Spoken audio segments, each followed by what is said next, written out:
Let's go for it. ঠিক আছে, ঠিক আছে। আর একটি কথা, সাফল্যই সেরা প্রতিশোধ, তাই না? ঠিক কিনা? আর একটা কথা বলে শেষ করবো।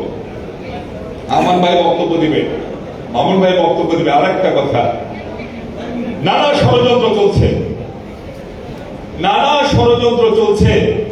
আপনারা শুনেছেন, ষড়যন্ত্র থাকবে, কিন্তু বিজয়ী তো আমাদের হতেই হবে, ছাত্র দলের ভাইরা কি কষ্ট আপনারা করেছেন। আমি ছাত্র দলের ভাইদের, ভাই বোনদের ধন্যবাদ দেওয়ার ভাষা আমি খুঁজে পাই না মাঝে মধ্যে। এই 16টি বছর আপনারা ক্লাস করতে পারেন নাই, নিজ নিজ ক্যাম্পাসে যেতে পারেন নাই, পরীক্ষা দিতে গিয়েছেন, রক্ত মাখা শরীর নিয়ে ফিরে এসেছেন, সে দৃশ্য কিন্তু আমরা বলি নাই। মাসের পর মাস পরিবারকে জবাব দিতে পারেননি, পরিবার টাকা পাঠাতে পারেনি আপনাদের কাছে। কি কষ্ট আপনারা করেছেন। কেউ হলে থাকতে পারেন নাই, ম্যাচে থেকেছেন, কেউ আমি জানি কেউ 2-3 বেলা না খেয়েও থেকেছেন।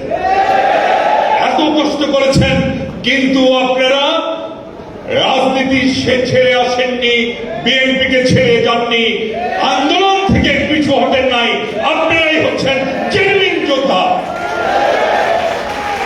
ভাইরা আমার, আন্দোলনের সেই উত্তপ্ত দিনগুলো, গ্রীষ্মের সেই উত্তপ্ত আন্দোলনের গ্রীষ্মের সেই উত্তপ্ত দিনগুলো চলে গেছে।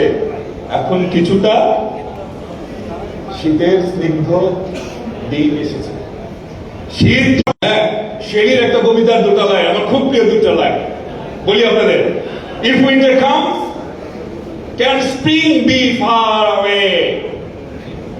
শীত যদি আসে, বসন্ত কি দূরে থাকতে পারে? সুতরাং বিজয় আমাদের হবেই, বসন্ত আসবেই, খালি একটু সতর্কভাবে চলতে হবে। কুয়াশা আসবে, ষড়যন্ত্র আসবে, যারা করে তাদের শক্তি ক্ষমতা সব আমাদের জানা আছে। প্রয়োজন হলে যে কোনো ভূমিকায় যাওয়ার জন্য জাতীয়তাবাদী ছাত্র দলকে সব সময় প্রস্তুত থাকতে হবে। ঠিক আছে, আর বক্তব্য নির্ধারিত করবো না। শহীদ জিয়াউর হক, দেশনেত্রী বেগম খালেদা জিয়া জিন্দাবাদ, বাংলাদেশের অহংকার জনাব তারেক রহমান জিন্দাবাদ। বাংলাদেশ জাতীয়তাবাদী দল বিএনপির চেয়ারপারসনের উপদেষ্টা জনাব আমানুল্লাহ আমান ভাইকে বক্তব্য রাখার জন্য বিনীত অনুরোধ করছি।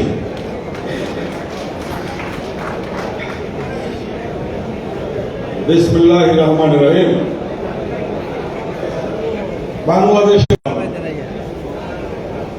ঐতিহ্যকে যারা বুকে ধরে দেখলাম, ইসলামী পর্যায়ে যে মেধার প্রতিযোগিতা, মেধার বিকাশের আয়োজন করেছে, এই জন্য জাতীয়তাবাদী ছাত্র দলকে আমি ধন্যবাদ জানাই, অভিনন্দন জানাই এবং শুভেচ্ছা জানাই। সম্মানিত সভাপতি, ছাত্র দলের সভাপতি রাকিবুল ইসলাম রাকিব,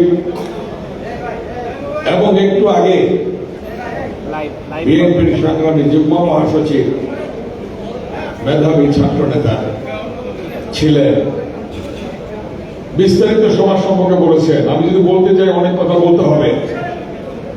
এই যে আমার বাদিকে সব দিক দিয়ে তার চরিত্রে কি কালিমা লেপন করতে চেয়েছিল, মনে আছে? কে চেয়েছিল? ফ্যাসিস্ট হাসিনা। কেন?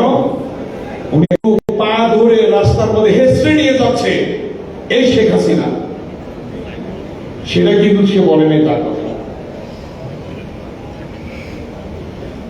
এই শহীদউদ্দিন চৌধুরী, এনি দুজনই ছাত্রদলের সভাপতি ছিল, সেক্রেটারি ছিল। দেখেন কপালে একটা দাগ আছে। একদম কাছের থেকে শেখ হাসিনার নির্দেশে টিআরসি পেরেছিল। বাঁচবে কি বাঁচবে না জানি না। পার্লামেন্ট থেকে 116 জন এমপি আমরা হসপিটালে গেলাম দেখার জন্য, তাকেও কিন্তু আজকে আল্লাহ তাআলা বাঁচিয়ে রেখেছে। বিএনপির যুগ্ম মহাসচিব, কপালে তিলক, হাসিনার তিলক। এখানে সুলতান সালাউদ্দিন টুকু রক্তাক্ত অবস্থায় ঢাকা বিশ্ববিদ্যালয়ের ক্যাম্পাসে তাকে নিয়ে যাওয়া হয়েছিল হসপিটালে।